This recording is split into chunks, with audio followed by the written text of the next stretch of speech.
तो दोस्तों अगर मैं बात करूं तो स्टोर के मेनली 3 मुख्य काम हैं, जिसके अंदर पहला जो काम है वो है मटेरियल को रिसीव करना, यानी कि जो भी मटेरियल आया है उसको रिसीव करना, उसको अपने पास रखना। ठीक है। उसके बाद में जो दूसरा काम आता है उसका काम आता है मटेरियल जो उसने रिसीव किया उसकी इन्वेंट्री को मैनेज करना, उसको सही तरीके से अपनी कस्टडी के अंदर रखना, स्टोर करना। यानी कि ये ऐसा ही है बिल्कुल कि भैया जैसे बैंक के अंदर पैसा रखा हुआ है तो बैंक जिम्मेदार है कि वहां से कोई भी पैसा आपका चोरी नहीं हो सकता। ठीक है। ऐसे ही अगर स्टोर के अंदर कोई भी मटेरियल रखा है, चाहे वो 1 रुपए का हो या 1000 रुपए का हो, तो ये स्टोर की जिम्मेदारी बनती है कि मटेरियल वहां से गायब ना हो, चोरी ना हो, गुम ना हो। ठीक है।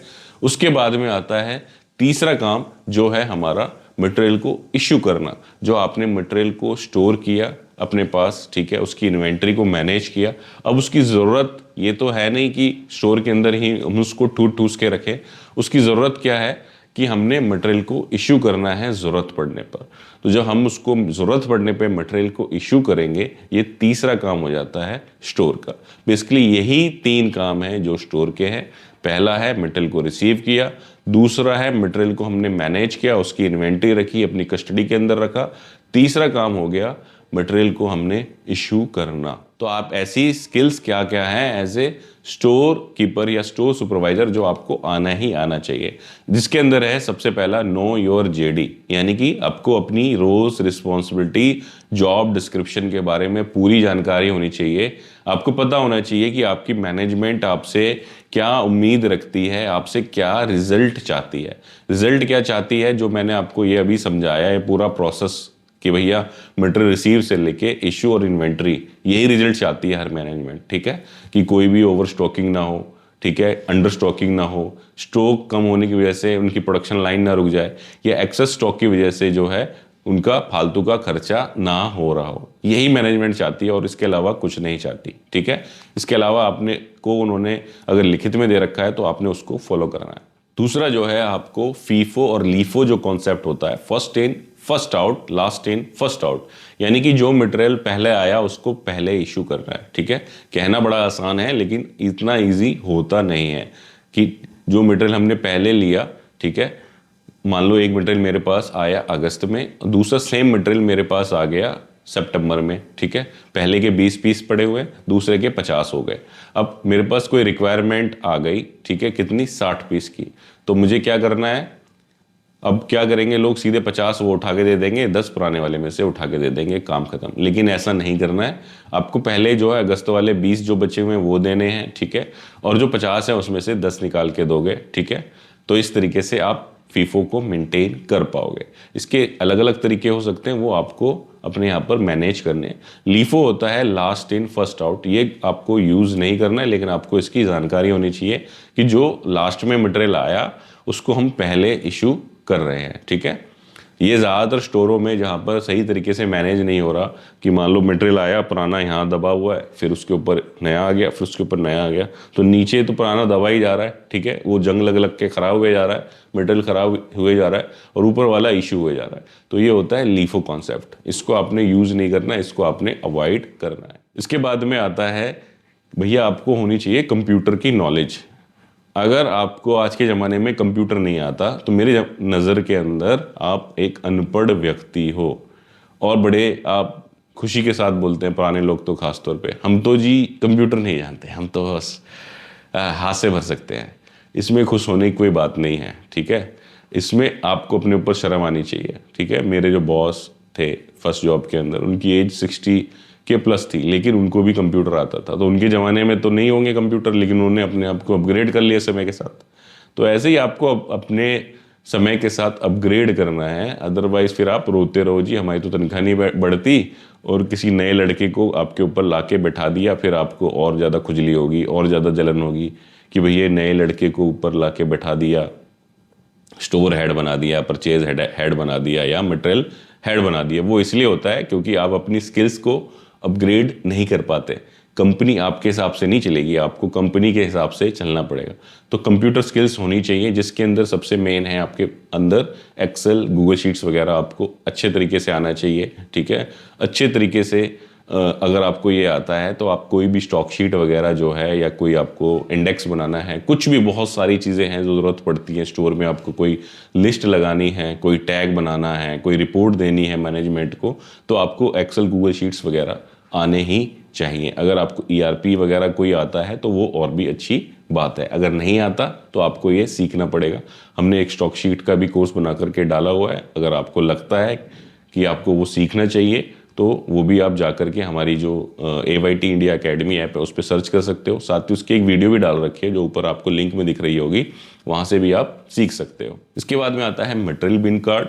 ठीक है, मटेरियल बिन कार्ड क्या है? बेसिकली एक ऐसा कार्ड है जो लोकेशन है, यानी कि बिन यानी कि लोकेशन, जो लोकेशन है, रैक है, वहीं पर टंगा होता है कि इस आइटम के यहाँ पर कितने पीस हैं। सपोज आप जब वहाँ पर आपका बहुत बड़ा स्टोर है और उसके अंदर 10-12 रोज़ बनी हुई हैं, ठीक है, उसमें बहुत सारे आइटम्स हैं, 600 700 800 आइटम्स हैं, रोज़ की बहुत ज़्यादा ट्रांजैक्शंस हैं, ठीक है, और आप मान लो एक दिन छुट्टी मार गए, तो कैसे पता चलेगा स्टोर के अंदर क्या काम हुआ, कैसे मटेरियल इशू हुआ, अब बहुत सारी चीज़ें। तो उस केस में और साथ ही साथ इन जनरल केस में जब मटेरियल को हम स्टोर के अंदर रखते हैं, बिन के अंदर रखते हैं, तो वहाँ पर एक टैग लगा देते हैं, एक कार्ड लगा देते हैं जिसके अंदर क्या मटेरियल है सबसे ऊपर लिखा होगा, उसके बाद किस डेट को कितना इन हुआ, कितना आउट हुआ, कितना बैलेंस है, वो उसके अंदर एक ट्रांजैक्शन चलती रहती है। समझ लो एक इंडिविजुअल मटेरियल का वो क्या है, स्टॉक रजिस्टर है, वो लोकेशन पे ही टंगा होता है, वो एज ए रेफरेंस है, रियल टाइम आप उसके अंदर देख सकते हो। ठीक है, कई बार क्या हुआ, मिसमैच हो गई कोई इन्वेंट्री आपकी, तो भी आप बिन कार्ड से जाकर उसको वेरीफाई कर पाओगे। इसके बाद में आता है परपेचुअल इन्वेंट्री या फिजिकल इन्वेंट्री, कि भैया आपकी जो फिजिकल इन्वेंट्री है वो मैच करनी चाहिए किसके साथ, आपके स्टॉक के साथ। ठीक है, और साथ ही साथ आपको एक क्वार्टरली बेसिस के अंदर क्या करना है, अपने स्टोर के अंदर जो आपका इन्वेंट्री दिखा रहा है उसको मैच करना है अपनी फिजिकल इन्वेंट्री के साथ, कि वो मैच हो रहा है या नहीं हो रहा। इसके बाद में आता है material lot traceability batch coding system, कि कुछ स्टोर्स के अंदर क्या होता है, लॉट नंबर का भी सिस्टम होता है कि कोई आइटम आए, जैसे कॉयल है या रॉ मटेरियल जैसे दाना है, रबड़ है, ठीक है, ग्रेनुल्स हैं RM के, तो बहुत सारे आइटम्स ऐसे हैं जो पेरिशेबल्स होते हैं, तो उसके अंदर एक ट्रेसेबिलिटी कोड सिस्टम चलता है। ठीक है, ठीक है, तो उसका क्या पर्पज़ है कि ये इस लॉट का मटेरियल था और उसको हमने आगे जाकर के प्रोडक्शन किया, प्रोडक्शन से कस्टमर पे डिस्पैच हुआ, तो उसके केस में कस्टमर आपसे ट्रेसेबिलिटी सिस्टम मांगता है, तो उसकी भी आपको जानकारी होनी चाहिए कि भाई ट्रेसेबिलिटी सिस्टम क्या है। साथ ही साथ क्या है, आपको इशू सिस्टम के बारे में भी कंप्लीट जानकारी होनी चाहिए कि मटेरियल को कैसे इशू करोगे, स्टॉक को कैसे मेंटेन करोगे, तभी जाके आप एक अच्छे store keeper, store incharge, store supervisor बन सकते हो। इसके बाद में आता है 5S। तो बेसिकली 5S क्या है, साफ सफाई। ये मेरे को सुनने को मिलता है कि जब कहीं इंटरव्यू लिया या कुछ लिया, भैया 5S क्या है सर, साफ सफाई।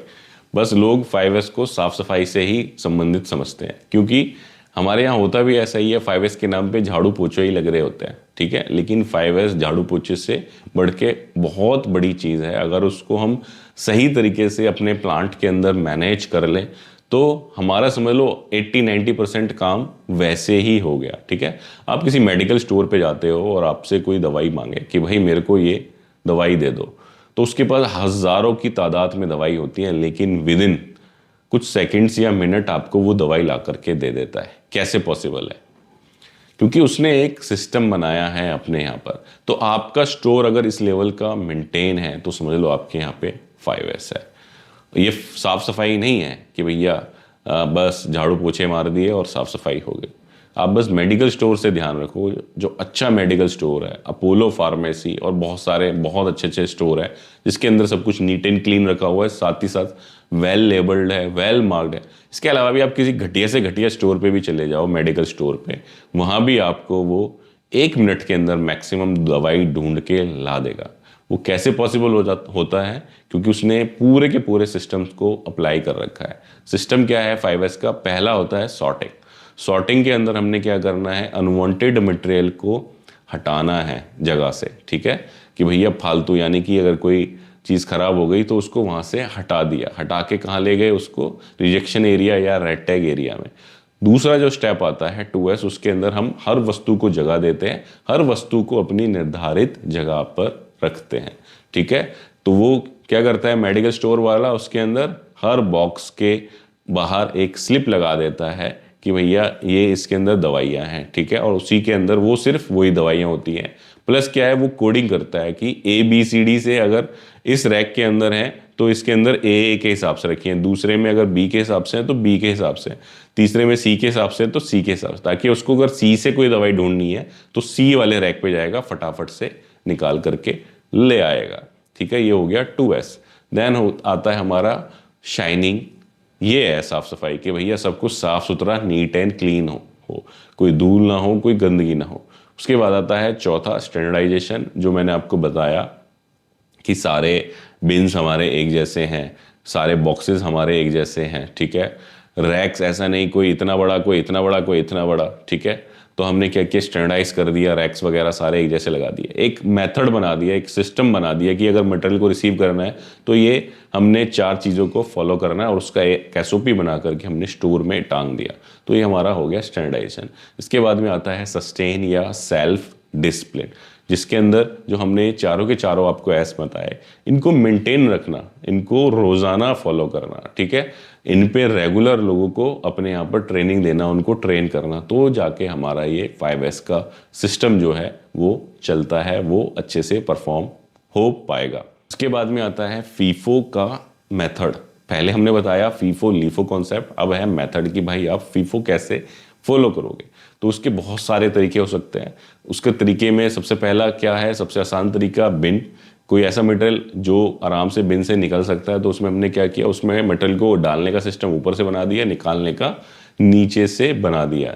जैसे पानी की टंकी होती है, तो उसमें अगर फ्रेश पानी है ऊपर से आ रहा है और नीचे से पुराना पानी निकले जा रहा है, हालांकि वो मिक्स हो जाता है जब ऊपर से फ्लो करता है, लेकिन आप उसमें देखोगे जैसे अगर पानी की टैंकी, अपना गर्मी का टाइम है, पानी की टैंकी है और उसमें बहुत उबलता हुआ पानी है, बिल्कुल गर्म गर्म, और आपने आकर के पंप चलाया ठंडे पानी का, तो आने में ठंडा पानी बहुत टाइम लगता है। क्यों लगता है? क्योंकि पहले उसके अंदर गर्म पानी जो है वो निकलता है, फिर ठंडा पानी वो आना शुरू होता है। तो क्या हो रहा है, फीफो सिस्टम चल रहा है कि पहले पुराना मटेरियल निकलना चाहिए, फिर नया मटेरियल आना चाहिए। ऐसे ही कलर कोड होते हैं, मंथ वाइज आप कलर कोड लगा सकते हो। हरा रंग जो है इस मंथ का है, पीला रंग इसका है, नीला रंग इसका है, तो मंथ वाइज कलर कोड भी आप फॉलो कर सकते हो। तो ये बहुत सारे मेथड्स हैं फीफो को करने के। तो आपको अपने वाला ढूंढना है कि आपके स्टोर के अंदर कौन सा मेथड अप्लाई होगा, ठीक है। तो उम्मीद है आपको क्लियर हो गया होगा कि भाई स्टोर कीपर की क्या जिम्मेदारियां हैं, स्टोर कीपर के क्या काम है और ऐसी क्या स्किल्स हैं जो एक स्टोर पर्सन को आनी चाहिए।